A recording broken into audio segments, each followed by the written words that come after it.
Renata and I are going to do a dual seminar, but I think the definition of it is I'm going to talk most and she's going to correct me when I say something wrong. Is that correct? Yeah, I can do this. All right. And because I know that with the Forever Green talks, first of all, it's a long time between the different hazelnut talks you get. So I'm going to be a little bit redundant from last year.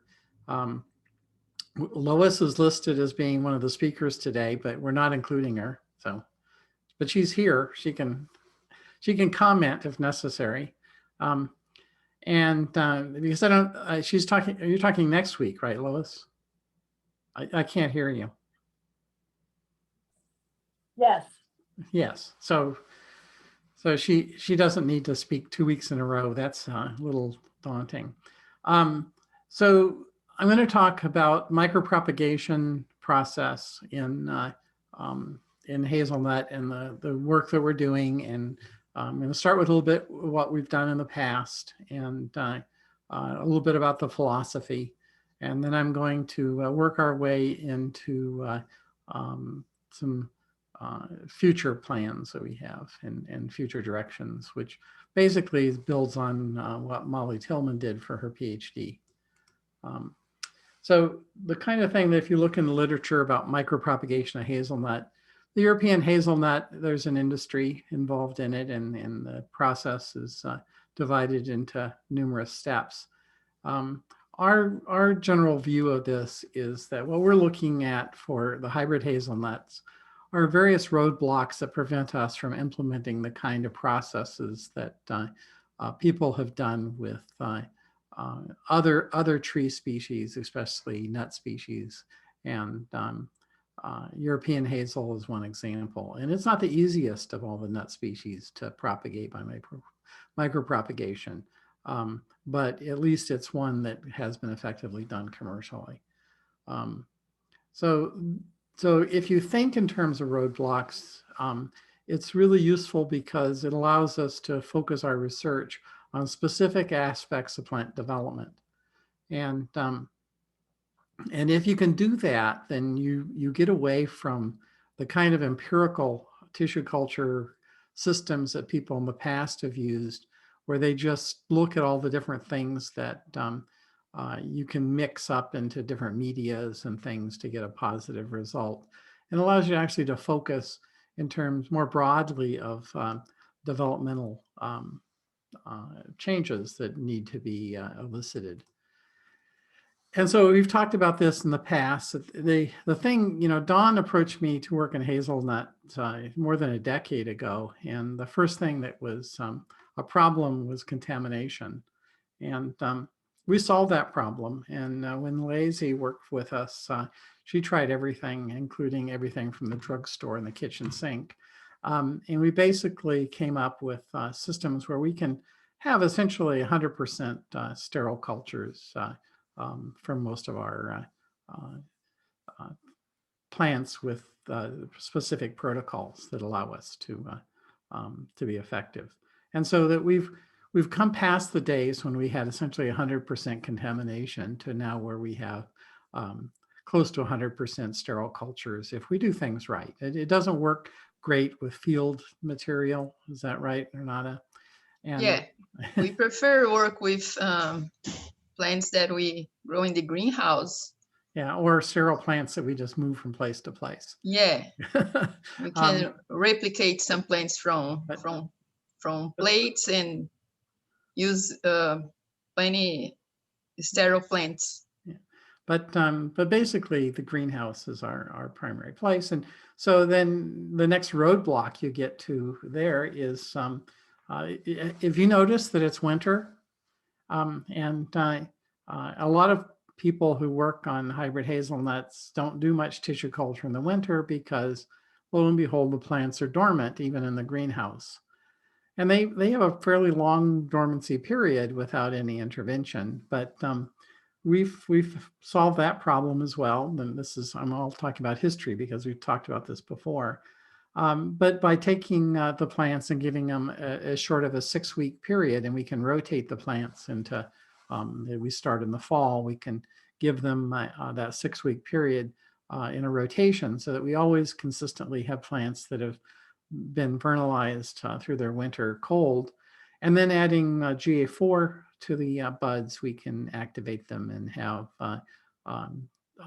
tissue culturable materials essentially throughout the year. So we don't take 6 weeks off. We start a 6-week cold rotation so that we always have plant material that's available for us to use. And so that's been effective. And then, and I'm going to talk about Molly's work, but one of the things that we learned from work using reference species like Arabidopsis is that adventitious rooting can be stimulated by light and dark, or in some cases, phytochrome dependent processes.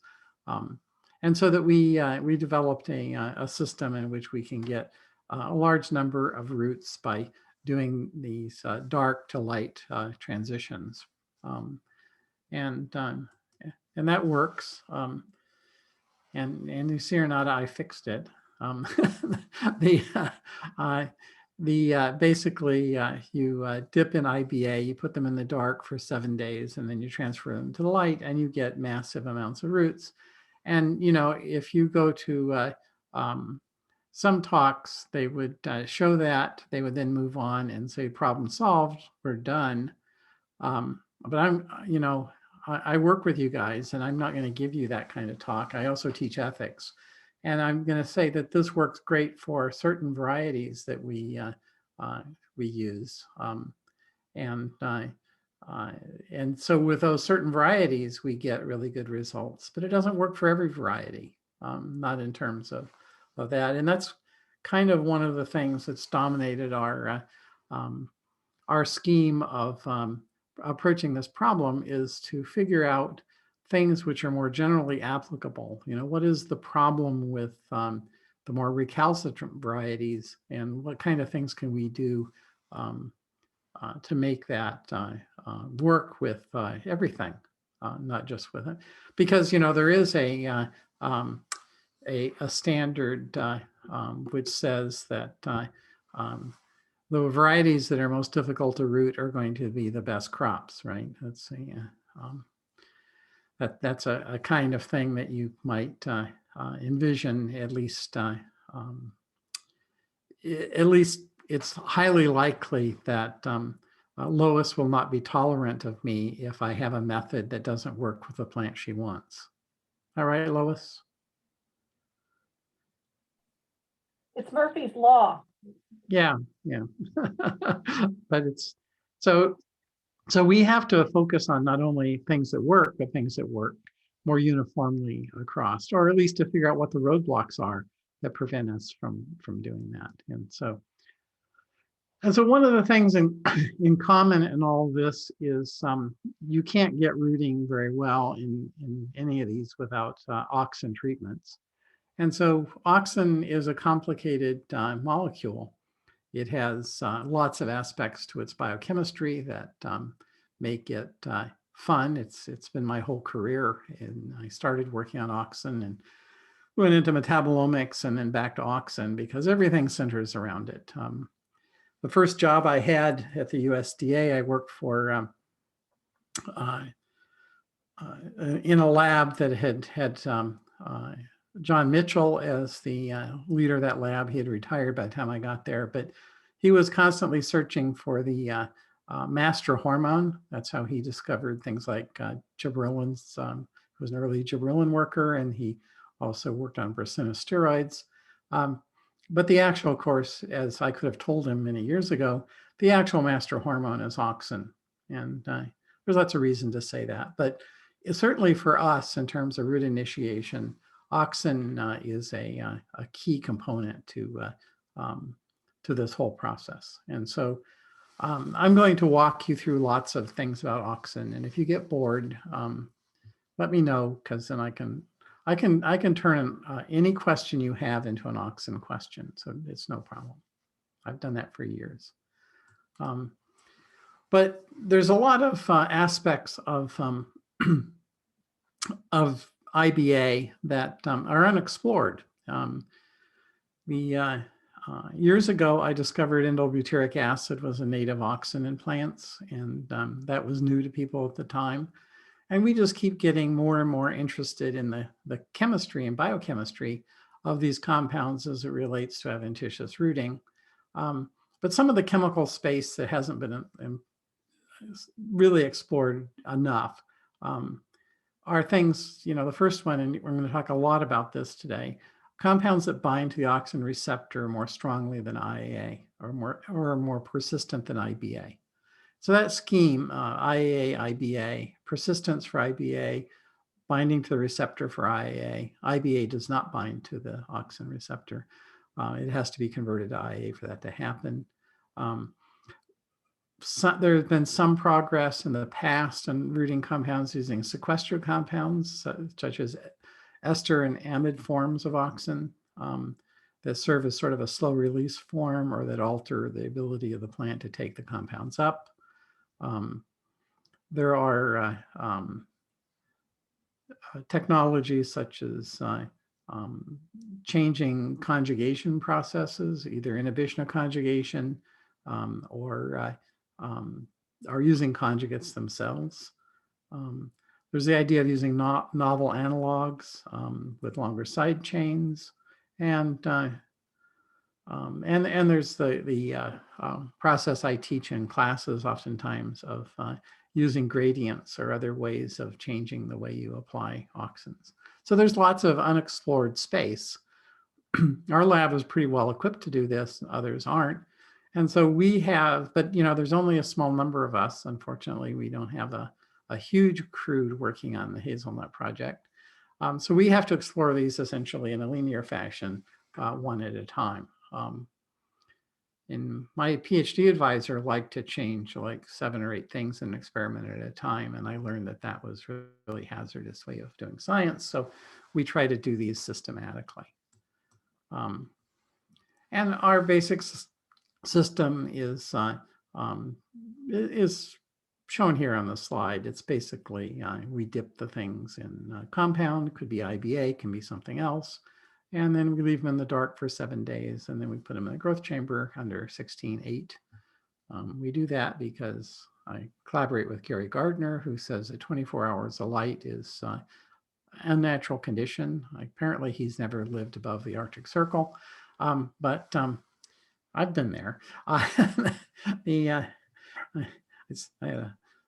a fellowship to go to Tromsø, Norway once, and if you're not used to that area, you make sure you get dark curtains. But so I just want to add that we also try to add the IBA on the media and transfer the plant for this new media with the auxin, but it doesn't work. We need to dip the basal end of the stem for at least 3 minutes to the plant can absorb some auxin. Otherwise, will not work. Yeah, and one of the things that maybe not everyone listening to this is quite aware. So when you use something like IBA or an auxin to initiate root formation, you run into this interesting dichotomy of the auxin function. So auxin stimulates root formation, but it inhibits root growth. And so people who put IBA in media, they exist on the idea that the IBA is going to be basically degraded over time, and so that it disappears. But it is something that it might not disappear quite fast enough to give you good root formation. And so the dip has the advantage that it's more transient in terms of application. And it's stronger initial jolt. So, and that might be important, as we'll talk about. And so this is just a graphic representation for those of you who, like our former president, don't read. And it's it just shows you how we basically do it. It's not very complicated because the shoots are dipped in IBA and then they go into the dark. And we have dark rooms, but aluminum foil works quite well. And so that's the way we do it because we can keep them in the same chambers, and it's just like unwrapping the package after 7 days. And then they go into the light dark treatment. And you notice they look better before they go into 7 days in the dark. So it does have an effect on the plants. Okay, the first thing I want to talk about is coming under the idea of using something which is a stronger auxin than IA or IBA. And you know, if you play in the lab long enough, everything that you did in the past comes back to haunt you. And in 1983, I began a project where we were going to select for auxin mutants. And one of the ways we were going to do it was to make a toxic auxin that we could form an auxin conjugate. And then if it was hydrolyzed, it would kill the plant. And so we started looking at all the auxin analogs. And we discovered a couple of things. Well, 4-chloro-IA is a naturally occurring auxin and it stimulates pea pod elongation. So if you like to eat peas, you're eating a 4-chloro-IA auxin. And there's a really cute paper I read many years ago where they found it in canned peas and they thought it was a herbicide contaminant because they looked for halogenated compounds and they found this in the canned peas, but of course it's natural. And so the 4-chloro-IA in many bioassays is somewhere between 4 and 10 times stronger auxin than IA. And in pea pods, IA is not active in pea pod elongation, but 4-chloro-IA is active. So you can't say how much stronger it is than IA in pea pod elongation because then you get a division by 0 error and you can't really come up with it. But it's a potent auxin and it's naturally occurring.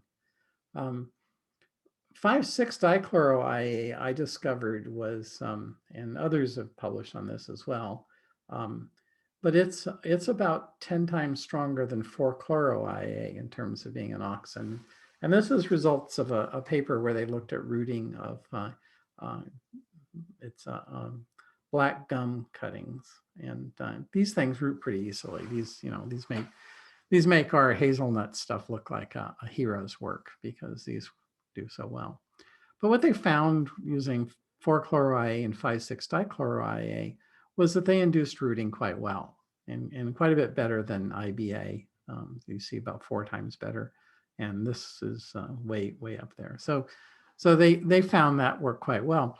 The thing is that the one lesson I want you to remember is that because something works well on something that's very easy to root, doesn't mean that it's going to work on something difficult to root.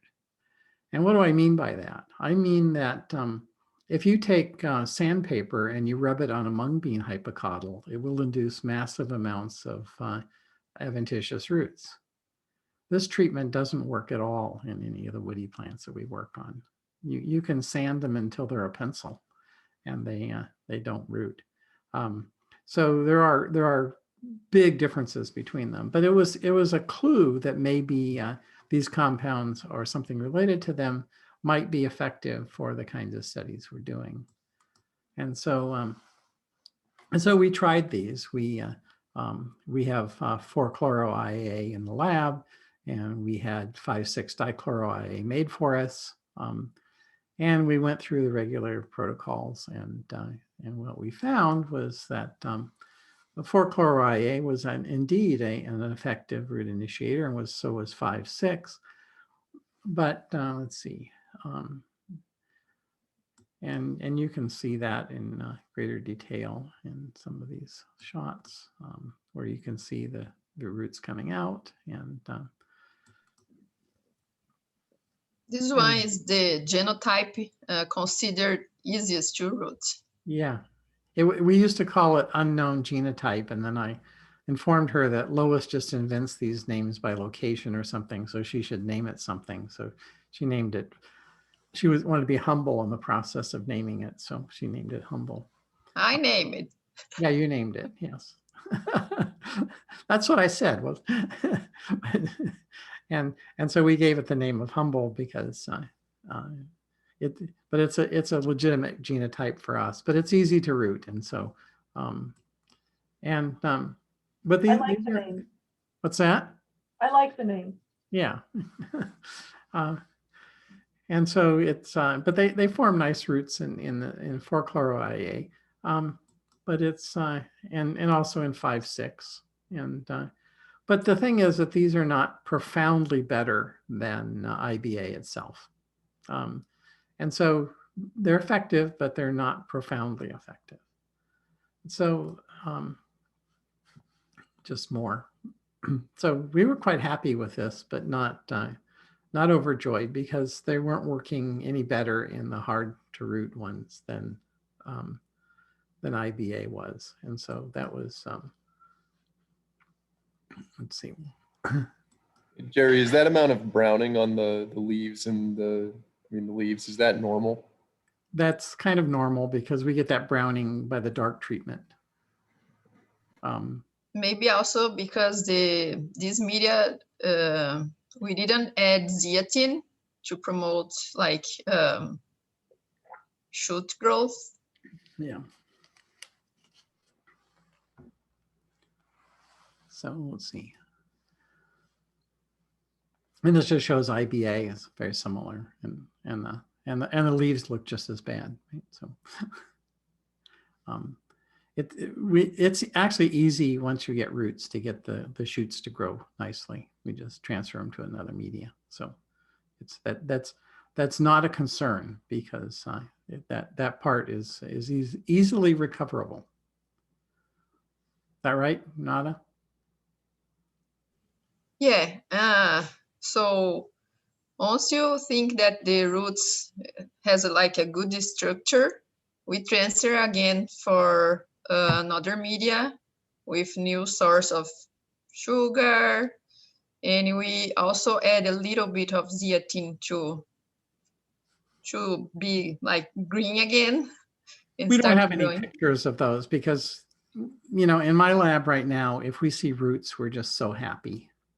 It's, we know we can get shoots off of it. It's, trust me, that's not a big problem right now. So we're not going to show you much, but you know, these are substantial things, right? These are so. Okay, so so then, you know, if the 5,6-dichloro-IA and 4-chloro-IA work, but they don't work much better than IBA itself, what about if you went to the same derivative, but you made the IBA? And there's a really old patent from Japan from the late 1980s, early 1990s, where apparently somebody did make these and reported them with almost no data at all as inducing rooting. But they really didn't do any experiments. There's no paper out there in the literature. And as far as I know, if somebody made them, they didn't make very much of it. And so I didn't know that. I actually thought about making the compounds before I searched, but you know, it's the kind of, what is it? We tell students that a week or two in the lab can save a whole afternoon in the library. I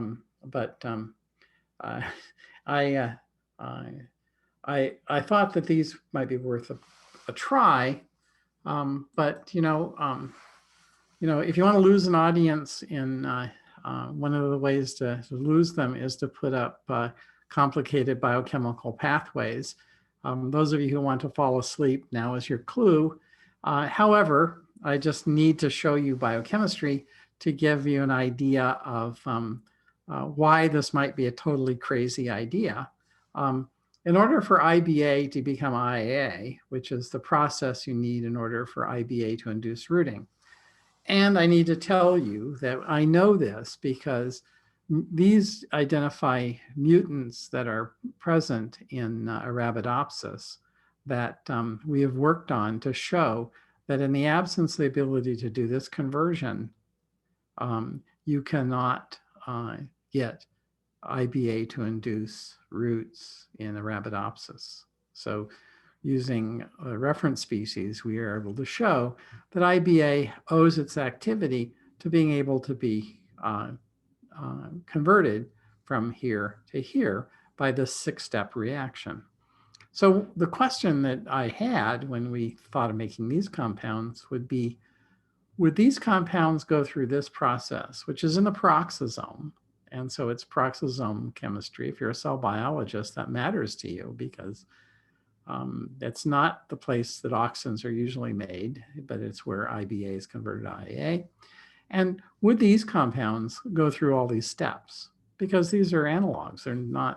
They're in terms of polarity, they're much more apolar than IBA, for example.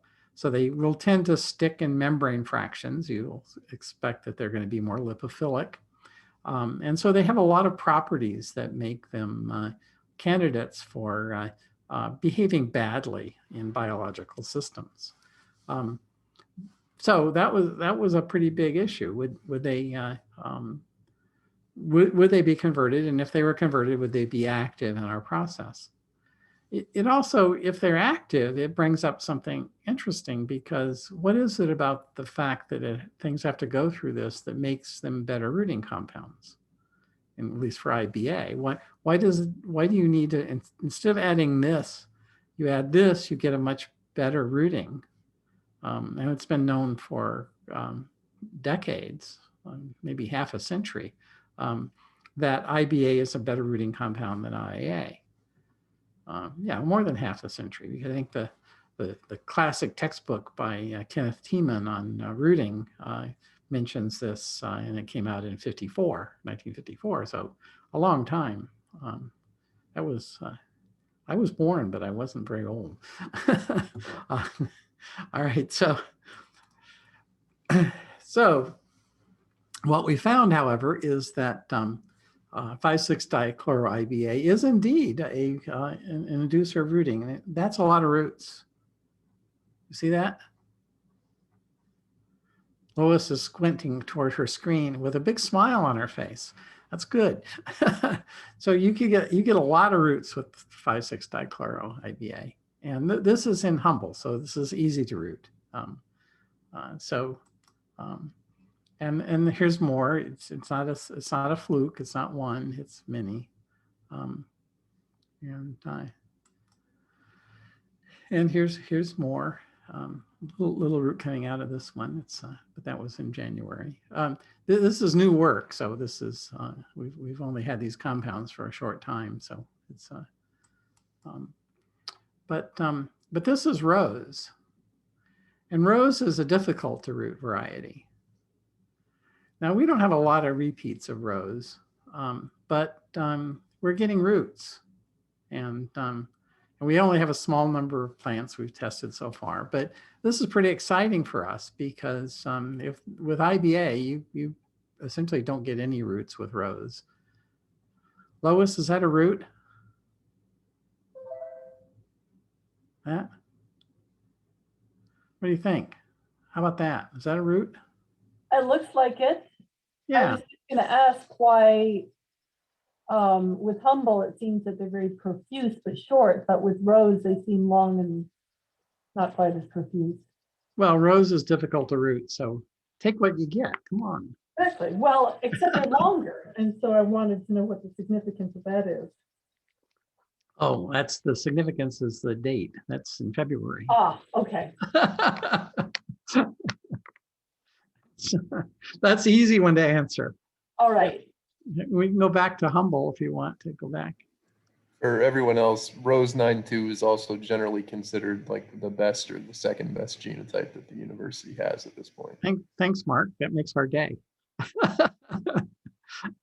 Yeah. So I think this is, like I said, we're doing a kind of linear approach, but we're taking a more in my lab, we're taking a more global approach to understanding the complexities of this pathway, because as we begin to understand it, I think it opens up even greater opportunities. And so I'm just going to switch to the last is basically, I just want to talk a little bit about the data from Molly Tillman's thesis. That was only a short time ago that she gave her seminar in December. I missed it. What's that? I didn't see the notice of it, or I would have attended. Oh, yeah, unfortunately, they didn't record it either, but nonetheless, I'll give you the high points. How's that? Good.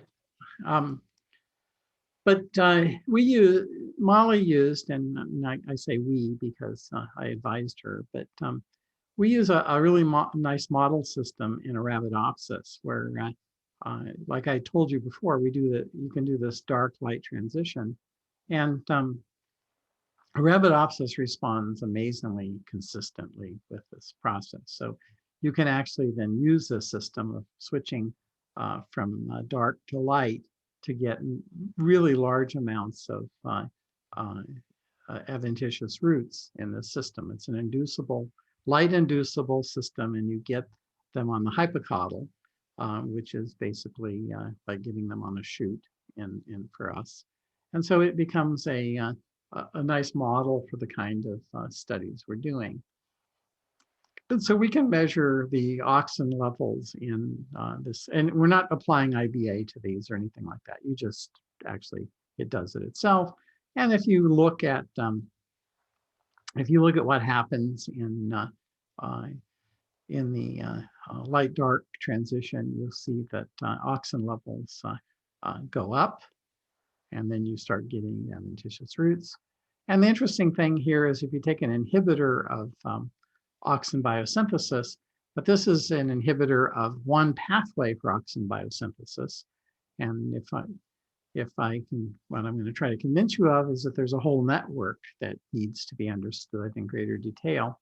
But what happens is with the inhibitor, the pathway that most people talk about, which is the pathway from IAA to indole pyruvate to directly from indole pyruvate to IAA, and they call it the yucca pathway. And I'm a Californian, so I don't have any problem with what the yucca pathway is, but I can tell you. So does anybody here not know what a yucca plant is?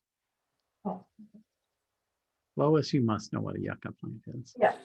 Okay, so if you many years ago, when I first came to the University of Minnesota, I collaborated with a group at the Salk, Joanne Corey's lab, and they had isolated a mutant. Well, it actually, they did what's called activation tagging.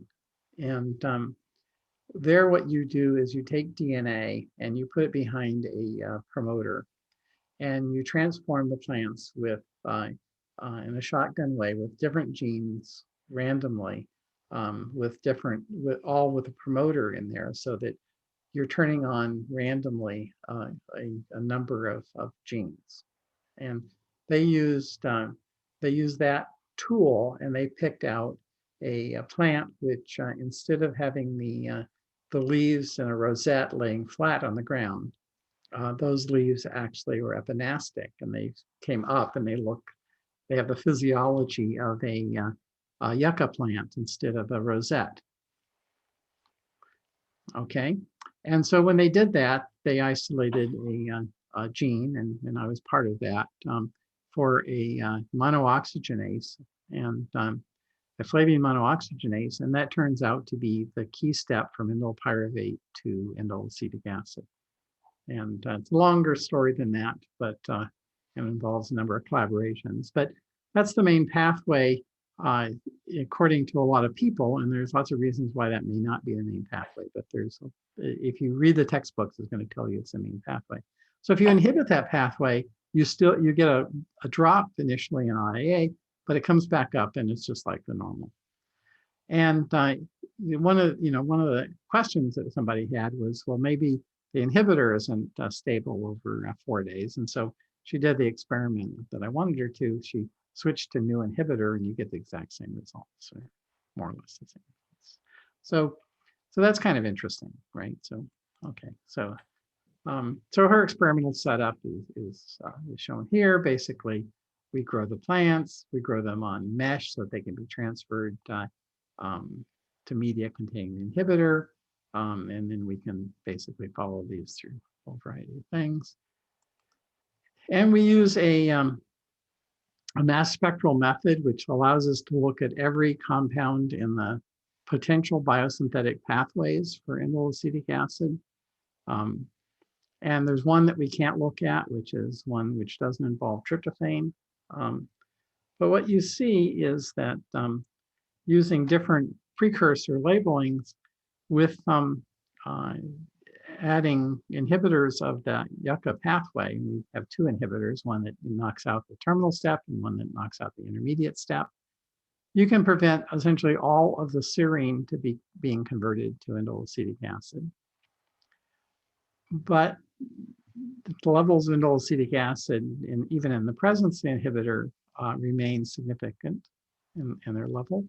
And that if you look at the conversion of indole or anthranilate, well, anthranilate, you can knock out a lot of it, but indole, you can knock it down, but you only knock it down by 30%, by 60%, something like that.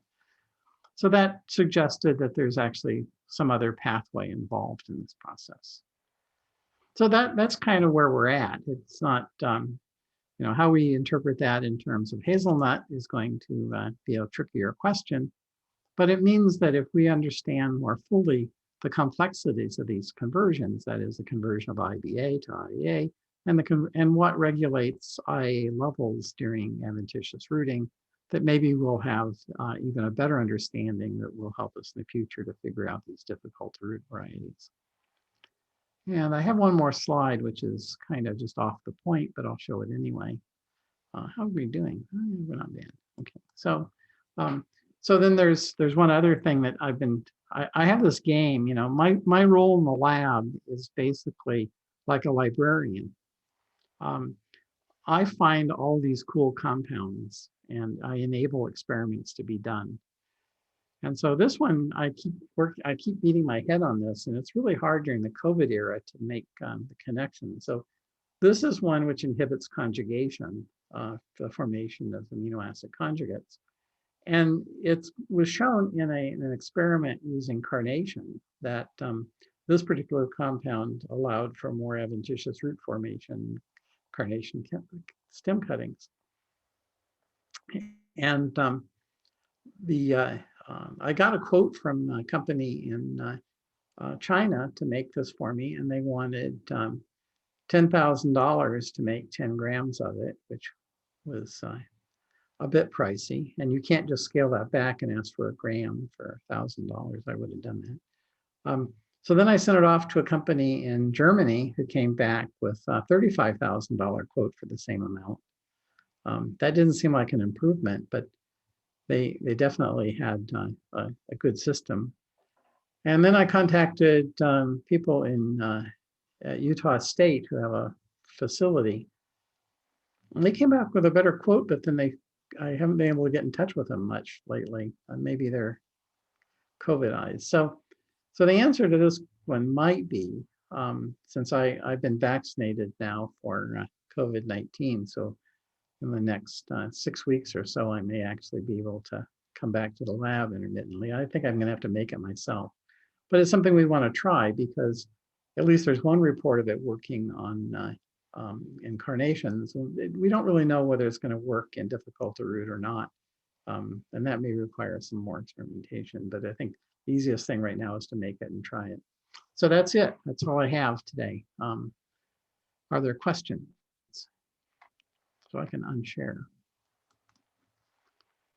If I unshare, then I can see you guys. And Don, you're talking, but I can't hear you. Okay, so where do you guys go from here?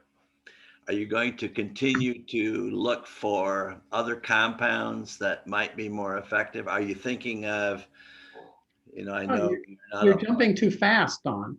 I know you're not a blend guy, but is there any value in looking at combinations of these compounds at some time in the future? Okay, you're like a jackrabbit. Okay, hang on. So the first thing we have to do is we need to do lots more rose cuttings. We need a statistical samples that we know whether, and we need to try other difficult to root varieties to see how widespread it is. You're looking at data that, did you see the dates on those? You're getting February data in February, right? Yeah. Okay, so hold your horses. You're a good man. We're not doing any combinations or anything until we know statistically that what I showed you is going to hold up in a larger experiment, and that we can know the penetration into other difficult to root varieties. We can do a certain amount, but we can't do everything at once. But I like your idea.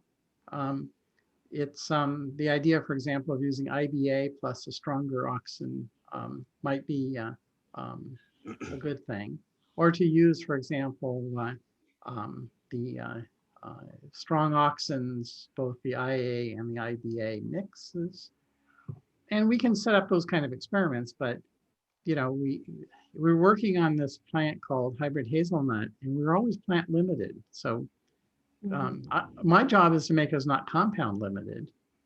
But Renata has to try to make us not plant limited. But yeah. So now that you have that potential there, how do we move forward so we are not plant limited? Is that in the scale up protocols that you're going to be looking at? How to make sure you have the right materials, enough of the materials? Yeah, well, I mean, we have a greenhouse full, so we're. Yeah, I see. All right. But you know, the thing is, Don, we have to maintain a variety of lines. So even though we have significant amount of plant material, there, you know, to get enough rows and to get enough, so it's not a simple matter. But I think we're in control of it.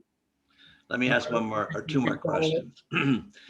So do you have all of the good material that has been identified in the Minnesota and Wisconsin selection program? Lois, do we? I try to keep up with that. Every fall when I have new plants available, I ask Renata what she needs. And if there's a new selection, she automatically gets it. Yeah. But we haven't had any new selections for a few years. So, so I think she has it all. I think I have at least more than 18, 20 different genotypes to work. Yeah. And that includes all of the good genotypes, right? Yeah. All right. Yeah. So I think, so I guess coming back to you is I don't think that we're, I don't think we're majorly concerned about not having enough material. All right. We just can only try so many things at a time. So when you get rooting from plants that are easy to root, as compared to rose, for example, are the roots coming from the exact same cells in each case? We don't know that. That's just one thing I was thinking when you were talking in terms of what do we know about the difference in the cells from which the roots are originating across the easy to root versus the hard to root lines, right? Well, I can tell you what we plan on doing. So we eventually will get to the point where we're going to look at I think the origins of the roots are more likely going to be the same with all the different auxins, but we can check. The important thing to check would be whether we get vascular connections, right? That's something that we would want to do. And I think more importantly, we would like to look at the biochemistry of these other compounds if they continue to be useful, to see if they are indeed converted to the halogenated IAs, to follow up on kind of what Molly did for her master's. And then see, but I guess the more urgent thing is just to see how many of the difficult to root varieties respond in a positive way, and whether we can get an approximate number of rooting percentages and stuff from things like rose and the other ones that are difficult. Well, that's really great to have that new lead. So, and I do understand it's, you know, brand new information, and but well, I like to give you new information because you respond I understand, so but nicely to it. You do realize that the entire hazelnut industry resides on your shoulders, right? You don't think figuring out all these things, Don, is a sign that I care?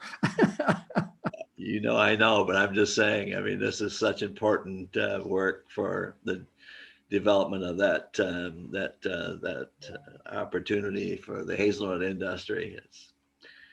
Let me just say, So what do you need to speed this all up? And do you need additional resources? Do you need to expand personnel? it would help. Yeah.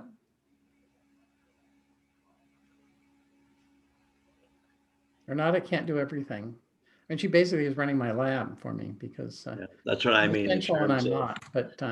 But it's, you know, it's difficult in this COVID era because of just a lot of the constraints of how we can work. Yeah, But we definitely could use more people because part of this is labor driven. So yeah, it's just volume moving through experiments and things, right? Yeah. correct. Yeah. I mean, I think I think we're more people limited than we are plant limited. I mean, plants are an issue, but it's not, it's always going to be an issue until, you know, the solution to this is for us to figure out like, you know, something on the order of a half a dozen lines that are the most promising that we want to focus on so we can get rid of the other 2/3 of the plants and expand on the ones we've got. That would help. But I'm not complaining about it. I'm just telling you that, you know, and from that, people is more important. Yeah, that would help. Right. Okay. Because there's lots of experiments to do and Right. really probe this. Okay, I'm done with questions. No, I'm happy with the conversation. And I think it's I know, but I just want to open it up to other people to. Yeah, we can come back to you after others have talked. Mark, Jerry, how expensive is that the new oxen oh, well, compared to IBA? Like, is it a readily available thing? no, of course not. We have the entire supply in the world. Is that what you're asking? Oh, really? Okay. I had it made by we have a long-term relationship with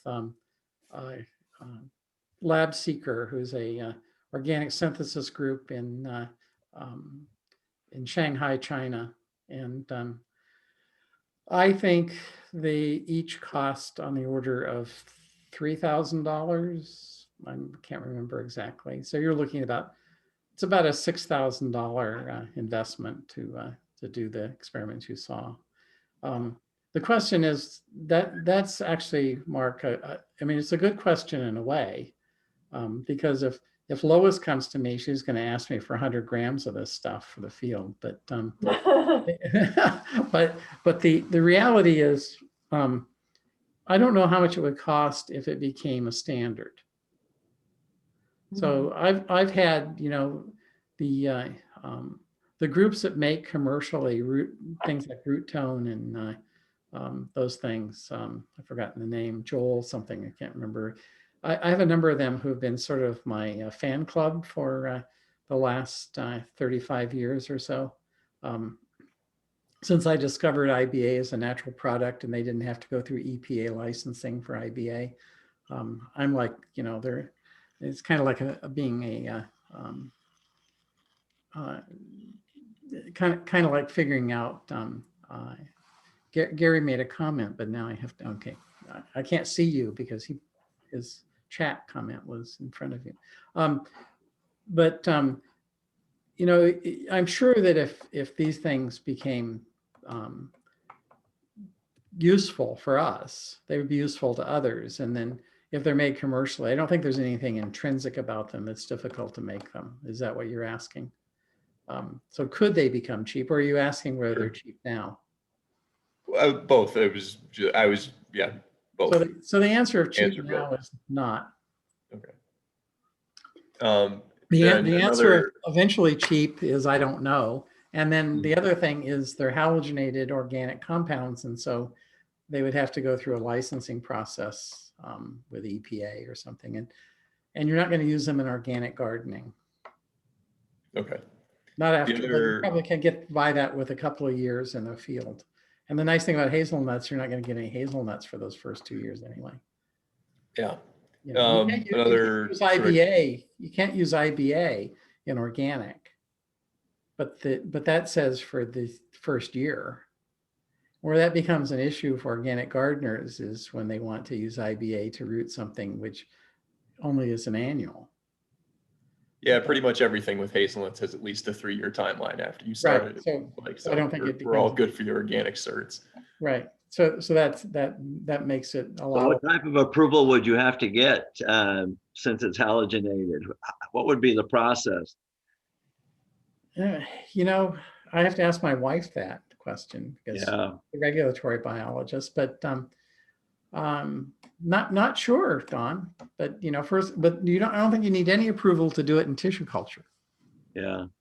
You know, so Well, I think that based on your results, these early results, we probably ought to start checking that out. well, like I said, I don't think you need any approval to do it in tissue culture. The question would be whether you need it for if you wanted to actually root cuttings directly. Yeah, I see. Yeah. And we haven't done any experiments on that. So Right. that makes sense. Because, you know, you can use, you know, 2,4-D, for example, in tissue culture with no problems. You can use off-licensed fungicides like benylate and things like that that are no longer used. You can use all those in tissue culture because once it comes out of culture, they're no longer exposed to them. Yeah. Well, I think it'd be a good idea to check it out just to make sure we know where we're at. When I know that it works consistently, I'll do that. No, I understand. Yeah. Jared, another sort of comment question. It's interesting, Rose 9-2 and Price W41, the two that you listed as being hard to root varieties. From what I can tell, are probably the two easiest to mound layer. They have the best rooting in the field. And I'm curious if that means anything at all, or if that's curious. And then the other question that I have, just to get them all out at once, is where are you finding it? What's up? Is that your question or is that a question you're reading from somebody? Me? That's I your, think that was from a previous seminar that we had a seminar, a meeting with the Oregon micropropagators a while back, and maybe that was in that. Oh. So actually we picked these two to start because they are also good when we micropropagate it. They look so good and grow fast and they are vigorous. They have like at least 2 pairs of big green leaves, and then we start with these 2, Rose and Eric. Yeah. No, Rose and Price. but they Our don't. next try will be with Eric. Sounds good for you, Lois? Eric is the one that they have had success with at Night Hollow Nursery. So We field planted some of those. yeah, we've already field planted some micropropagated Eric. And Night Hollow apparently has also had success with Rose 9-2. It's not ready for field planting, but they think it might be by next fall. So, I mean, it depends on what your objectives are in terms of trying Eric. We can certainly use more of it. But if you're, if you're trying to answer scientific questions, do know that it has been successful already. Okay, good to know. So ARB 7-1 or ARB 4-3 are 2 that apparently they have had very hard time with at Night Hollow. Which I'm one? trying to remember the other one. Oh, and Gibbs 5-15, they have not had good success with either.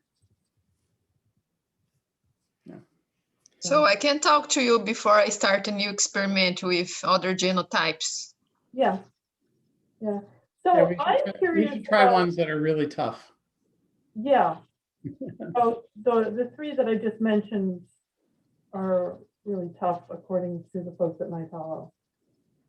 And so, but I don't know which stage of the process is the bottleneck for them.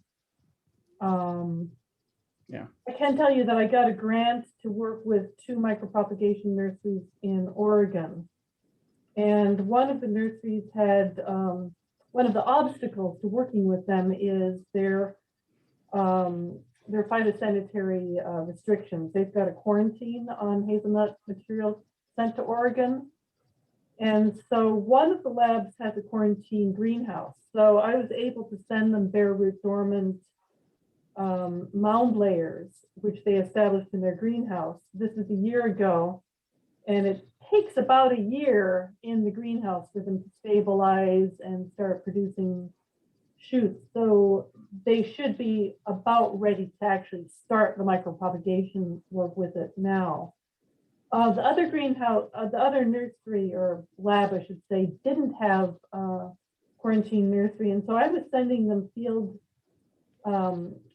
cuttings from the field, and also cuttings from some plants that I was keeping in Renata's greenhouse specifically for the purpose. And that was completely, well, not completely, but nearly completely a waste. Simply because getting Is that the them, 2 growers that we talked to? what's that? Is that the 2 growers we talked to? Yes. And so microplant does not have a quarantine greenhouse. And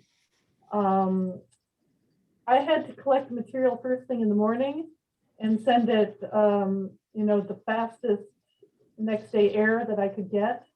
But because of FedEx's schedule, they don't ship until 7 p.m. So the cutting sat for a whole day here, and then it took them a whole day to get Lois, to Oregon. Lois, the thing you might want to do is for us to send them plants in culture. Well, except I wish that I had thought of that, because they already bowed out and they already refunded our money. No. And so they were successful in establishing some ARB 7-1 in culture. And they transferred those to Night Hollow. And Night Hollow is going to pick up where they left off with the refunded money. And so, but yeah, I wish that we had, I wish that I had thought of, when they contacted me and they said, we're giving up, we'll refund you your money. I just took them as their word. I didn't try to talk them out of it. I wish I had talked to you first.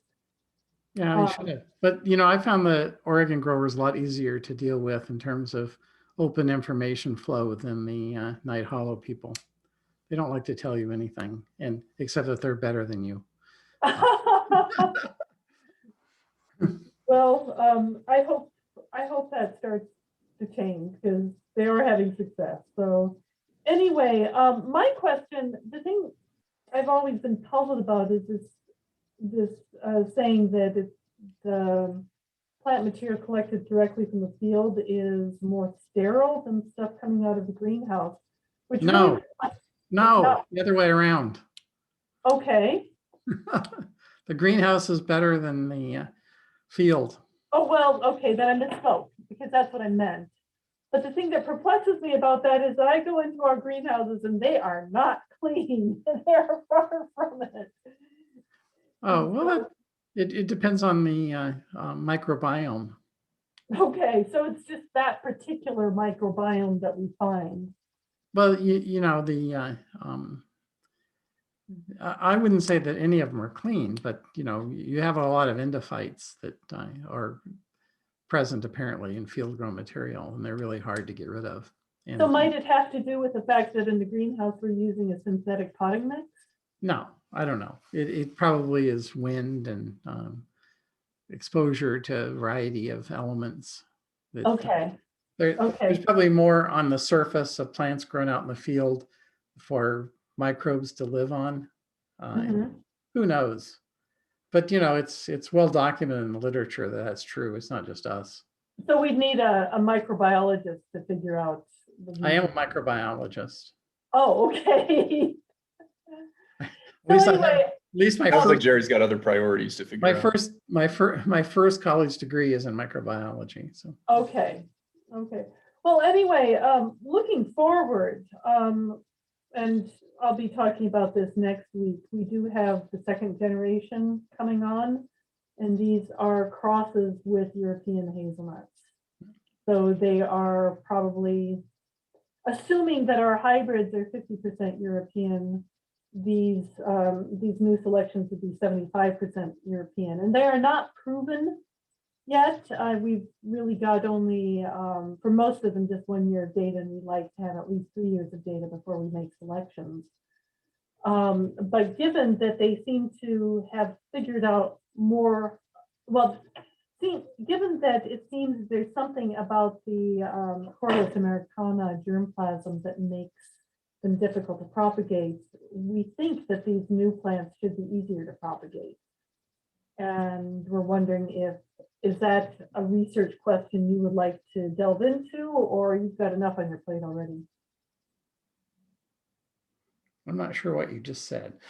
What I'm saying is that as we identify new germplasm that's 75% European and only 25% American, would you like to have it even before we have confirmed that there are top selections, or should we wait until we've confirmed that they really are what we want?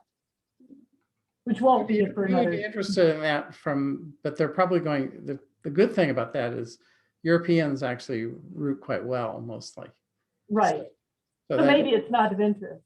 Well, so the difference between me and Night Hollow, for example, is I'm interested in global ways of making all of these varieties root, not doing them one at a time. Right. Very specific conditions. So I'm really interested in ones which are particularly obnoxious in terms of rooting behavior, because if we can get those to root, then we've solved an important step in that process. Right. Okay. So we're not uninterested in them, and we would work with them, but it doesn't open up a research opportunity for us. Well, that was what I assumed, and it will be challenging getting them into propagation before we finish. But you know, Lois, that I stopped at the roadblocks with rooting, and we have other roadblocks. Right. So that's a good segue to my other question. How the couple weeks old data that you're seeing with the different oxen, like, I don't know if excitement's the right word. Are you excited about what you see, or is this like the rooting that you're seeing there, or you just expect there to be 4 other roadblocks right afterwards, or does it seem like no, a real potential improvement at this point? If we can get good rooting, we're well on our way. But there are issues of transition from culture into the greenhouse, for example, that are are largely unexplored because we've never been well funded for that step. So we haven't approached that problem a lot. But that's another potential roadblock is that going from what I call autotrophic growth to heterotrophic growth cycle. There's a whole bunch of transitions you have to make in there, and it's stressful. And we have a variety of ideas on how to make it less stressful, so that you go directly into the from the culture into the greenhouse. But that's another roadblock, potential roadblock, and it's been a roadblock for lots of different plants as well as hazelnut. But for hazelnut, it's one of them. How long will it take to do the experiments with this new rooting hormone to convince you whether it's a real improvement or not? Well, I can't answer that question, but Renata can give you a speculation on that. So now we need to start micropropagate again, all the genotypes, because the ones that I have is not enough. We don't have like enough repetition to do a big experiment. So I rotated the plants in the greenhouse. I put in the chilling treatment for 6 weeks. Now I think 3 weeks ago, I took from the cold and put in the greenhouse again. And now we are gonna start, once the buds start turning green again, we are gonna start all over, like micropropagate, grow, change media, and then start, like, I usually start apply the treatments to get roots after 40 days. Which is about 38 days past Dawn's patience. Yeah, because I And need then, and then once you Yeah. start, it's a couple of weeks to see if it seems like it's working. Yeah. Yeah, after minimum 12 days, I have some results. So Mark, if you're interested in rapid results, you don't go into tissue culture.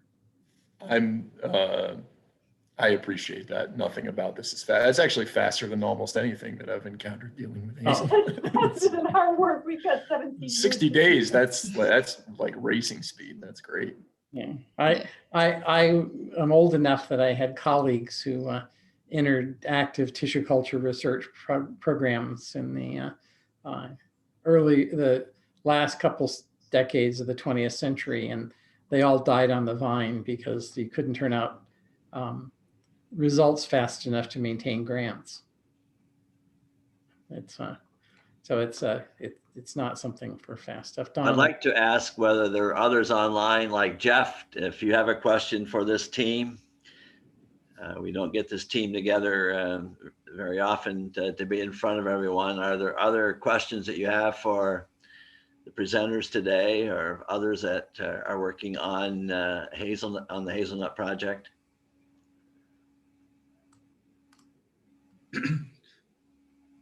This is Les Everett. I got a naive question. In terms of materials to start with, it looks like you're using sections of stems or bud sections. What's the possibility of expanding this, or what would, like I said, it's a naive question, but what if you went from leaf protoplast to do a rapid expansion? Where would we be with that, apart from the question of a lot of cytoplasmic instability? Oh, okay. Where do I start on that one? It's very, very, well, first of all, I don't think there's a protoplasting technology that works well with woody plant leaves in a consistent way. But aside from that, because they're highly lignified, and so forming, you'd have to use very immature leaves to do that. The second is culturing from a protoplast was first going to give you callus.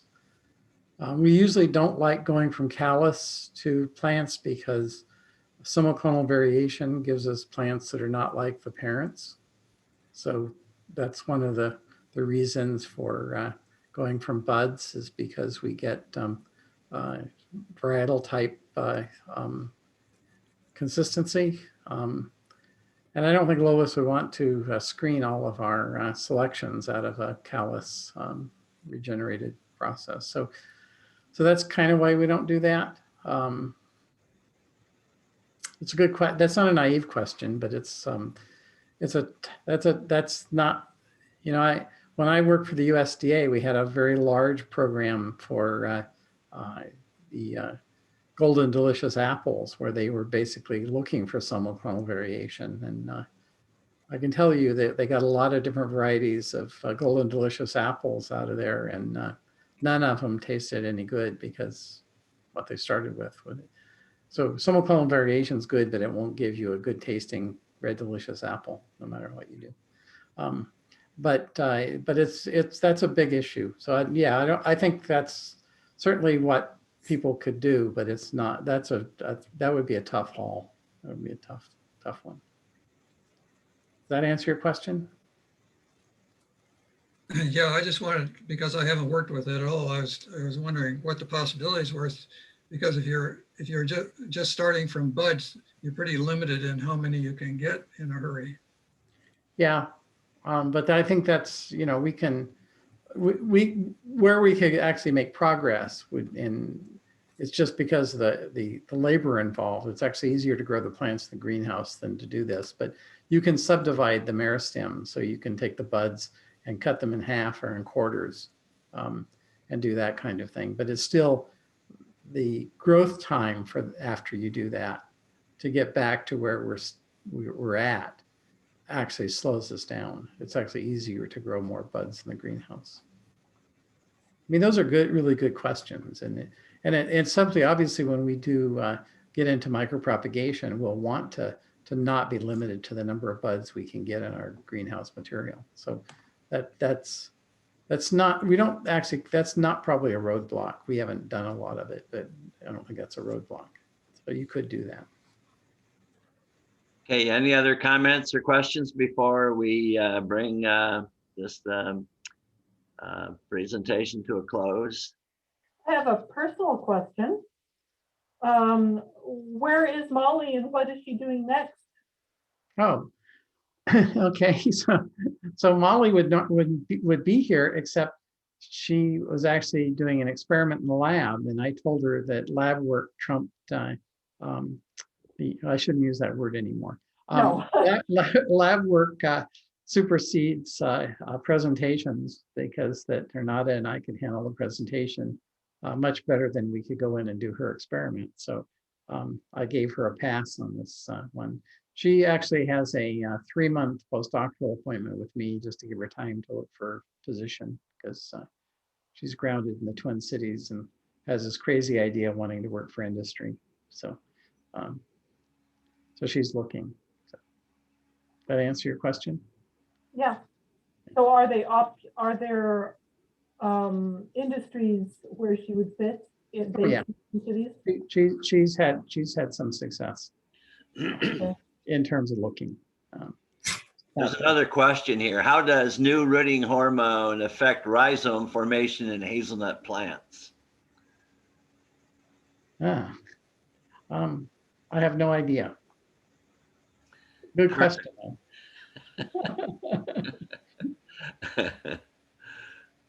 Too early to tell, right? Right. Right. You know, the problem of telling you new information is that it's new information.